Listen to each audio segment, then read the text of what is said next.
ನಮಸ್ಕಾರ ಎಲ್ಲರಿಗೂ. ನೀವು ನೋಡ್ತಾ ಇದ್ದೀರಾ ಕ್ರಿಕೆಟ್ ಜಗತ್ತು ಮತ್ತೊಂದು ವಿಡಿಯೋಗೆ ಸ್ವಾಗತ ಸುಸ್ವಾಗತ. RCB ಈ ಮ್ಯಾಚ್ನ ಸೋಲೋ ಮುಖಾಂತರ ಪ್ಲೇ ಆಫ್ಗೆ ಹೋಗುವಂಥ ಎಲ್ಲ ಅವಕಾಶಗಳನ್ನು ಕಳ್ಕೊಂಡಾಗಿದೆ.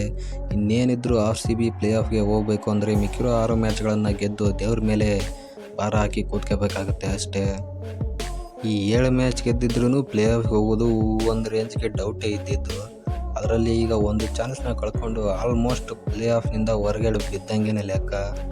ಇವಾಗ ಮಿಕ್ಕಿರೋ 6 ಮ್ಯಾಚ್ನ ಗೆದ್ರೂ ಅವರು ಪ್ಲೇ ಆಫ್ಗೆ ಹೋಗೋದು ಇಂಪಾಸಿಬಲ್ ಅಂತ ಹೇಳ್ಬೋದು.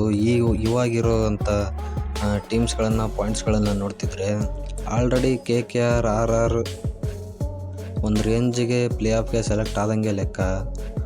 ಮೊದಲು 8 ಟೀಮ್ಸ್ ಇದ್ದಾಗ 14 ಪಾಯಿಂಟ್ಸ್ ಇದ್ದರೆ ಒಂದು ರೇಂಜ್ಗೆ ಸೆಲೆಕ್ಟ್ ಆಗ್ಬೋದಾಗಿತ್ತು ಪ್ಲೇ ಆಫ್ಗೆ. ಇವಾಗ 10 ಟೀಮ್ ಆಗಿರೋದ್ರಿಂದ 4ನೇ ಸ್ಥಾನಕ್ಕೆ ಕ್ವಾಲಿಫೈ ಆಗಬೇಕು ಅಂದ್ರೂ ಮಿನಿಮಮ್ 16 ಪಾಯಿಂಟ್ಸ್ ಬೇಕೇ ಬೇಕು. ಇವಾಗ ನಾವು 16 ಪಾಯಿಂಟ್ಸ್ನ ಗೆಲ್ಲಕ್ಕಾಗೋದಿಲ್ಲ. ಮಿಕ್ಕಿರೋ 6 ಮ್ಯಾಚ್ನ ಗೆದ್ರೂ ನಮಗೆ ಸಿಗೋದು 14 ಪಾಯಿಂಟು ಅಷ್ಟೇ.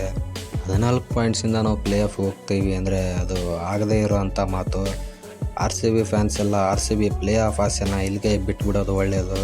ಇನ್ನೂ ಹೋಪ್ಸ್ ಇಟ್ಕೊಂಡು ನೋಡ್ತಾ ಅಲ್ಲ, ಮ್ಯಾಚ್ ನೋಡೋಕ್ಕೇನಿಲ್ಲ, ಆದರೆ ಪ್ಲೇ ಆಫ್ ಆಸೆನ ಇಲ್ಲಿಗೆ ಬಿಟ್ಬಿಡೋದು ಒಳ್ಳೆಯದು. ಈ ಸಲ ಕಪ್ಪಿನ ಕತೆ ಮುಗೀತು. RCBಯ ಹೊಸ ಅಧ್ಯಾಯ ಈ ಮ್ಯಾಚ್ನ ಸೋಲೋ ಮುಖಾಂತರ ಮುಕ್ತಾಯ ಆಗಿದೆ. ಇನ್ನೊಂದು ಹೊಸ ಅಧ್ಯಾಯನ ಮುಂದಿನ ಸಲ ಸೀಸನ್ಗೆ ಓಪನ್ ಮಾಡಬೇಕಾಗುತ್ತೆ. ಮುಂದಿನ ಸಲ ಹೊಸ ಅಧ್ಯಾಯ ಈ ಸಲಿಗಿಂತ ಸ್ವಲ್ಪ ಡಿಫ್ರೆಂಟ್ ಆಗಿರಲಿ ಅಂತ ಕೇಳ್ಕೋಬೇಕಷ್ಟೆ. ಇವಾಗ ಮಿಕ್ಕಿರೋ 6 ಮ್ಯಾಚ್ನ ಹೆಂಗೆ ಗೆಲ್ಲೋದು? ಅದು ಅಲ್ಲದೆ ನೆಕ್ಸ್ಟ್ ಮ್ಯಾಚು ಮತ್ತೆ SRH ಮೇಲೆ. RCB ನಿನ್ನೆ ಸೋತಿರ್ಬೋದು, ಬಟ್ ಸೋಲುವಂಥ ಮ್ಯಾಚ್ ಅಲ್ಲ. RCB ಈಸಿಲಿ ಗೆಲ್ತಾ ಇತ್ತು.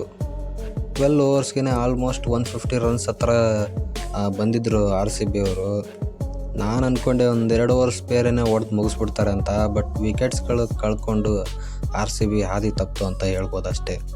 ಹರ್ಷಿತ್ ರಾಣಾ ಡ್ರೈ ರೇಸಲ್ಲೂ ರನ್ಸೇ ಕೊಡೋದಿಲ್ಲ, ವಿಕೆಟ್ ಬೇರೆ ಕಿತ್ತಾಕ್ಬಿಡ್ತಾರೆ. ಅದರಿಂದನೇ RCB ನಿನ್ನೆ ಮ್ಯಾಚ್ನ ಸೋಲಂಗಾಗಿದ್ದು. ಅದು ಅಲ್ಲದೆ ನಮ್ಮ ಬೌಲರ್ಸ್ ಬೇರೆ ಲಾಸ್ಟ್ 2 ಓವರ್ ಸಿಕ್ಕಾಪಟ್ಟೆ ರನ್ಸ್ ಹರಿಸ್ಬಿಡ್ತಾರೆ. ಸಿರಾಜಣ್ಣ 3 ಓವರ್ ಚೆನ್ನಾಗಿ ಮಾಡಿರ್ತಾರೆ. 3 ಓವರ್ 20 ರನ್ ಕೊಟ್ಟು 1 ವಿಕೆಟ್ ಎತ್ತಿರ್ತಾರೆ. ಲಾಸ್ಟ್ ಓವರಲ್ಲಿ 20 ರನ್ ಕೊಟ್ಬಿಡ್ತಾರೆ. ಜಸ್ಟ್ ಬೇರೆ 20ನೇ ಓವರ್ ಸಿಕ್ಕಾಪಟ್ಟೆ ಎಕ್ಸ್ಪೆನ್ಸಿವ್ ಆಗ್ತಾರೆ. ವೈಡ್ಸು ಅದು ಇದು ಅಂತ ಸಿಕ್ಕಾಪಟ್ಟೆ ಎಕ್ಸ್ಪೆನ್ಸಿವ್ ಆಗುತ್ತೆ. ಅದರಿಂದನೇ ನಾವು ಈ ಒಂದು ಮ್ಯಾಚ್ನ ಸೋಲಕ್ಕಾಯಿತು ಅಂತ ಹೇಳ್ಬೋದಷ್ಟೇ. ಬಿಟ್ಟರೆ 300 ರನ್ ಹೊಡೆಸ್ಕೊಳ್ಳೋ ರೇಂಜಿಗೆ ಹೋಗಿಲ್ಲ ಅನ್ನೋದು ನೋಡ್ತು ಅಂದರೆ ಒಳ್ಳೆ ಬೌಲಿಂಗ್ ಮಾಡಿದ್ದಾರೆ ಅಂತ ಹೇಳ್ಬೋದು RCB. ಬ್ಯಾಟಿಂಗು ಚೆನ್ನಾಗಿ ಆಡಿದ್ದಾರೆ, ಬೌಲಿಂಗು ಚೆನ್ನಾಗಿ ಆಡಿದ್ದಾರೆ. ಆದರೆ ಮ್ಯಾಚ್ ಯಾಕೆ ಸೋಲ್ತರು? ಇದಕ್ಕೆ ಯಾರ ಹತ್ರನೂ ಉತ್ತರ ಇಲ್ಲ. ಒಂದು ಡಿಬೇಟ್ ಏನಂದರೆ ವಿರಾಟ್ ಕೊಹ್ಲಿ ಅವ್ರದ್ದು ಔಟ್ ಇರಲಿಲ್ಲ, ಅದು ಔಟ್ ಕೊಟ್ಟರು ಅಂಪೈರ್ ಅಂತ. ಈ ಒಂದು ಸೀಸನಲ್ಲಿ ಏನು ಮಾಡಿದ್ದಾರೆ ಅಂದರೆ ಪ್ರತಿಯೊಬ್ಬ ಪ್ಲೇಯರ್ದೂ ವೇಸ್ಟ್ ಹೈಟನ್ನು ತೊಗೊಂಡಿದ್ದಾರೆ. ಟೂರ್ನಮೆಂಟ್ ಸ್ಟಾರ್ಟ್ ಆಗೋಕ್ಕಿಂತ ಮುಂಚೆನೇ ಅವ್ರು ವೇಸ್ಟ್ ಹೈಟನ್ನು ಅಳತೆ ಮಾಡಿ ತೊಗೊಂಡಿದ್ದಾರೆ. ವಿರಾಟ್ ಕೊಹ್ಲಿ ಅವರ ವೇಸ್ಟ್ ಹೈಟ್ ಇಟ್ಟಿದ್ದು 1.04 ಮೀಟರ್. ಬಟ್ ಬಾಲು ಕ್ರೀಸ್ ಹತ್ರ ಇದ್ದಾಗ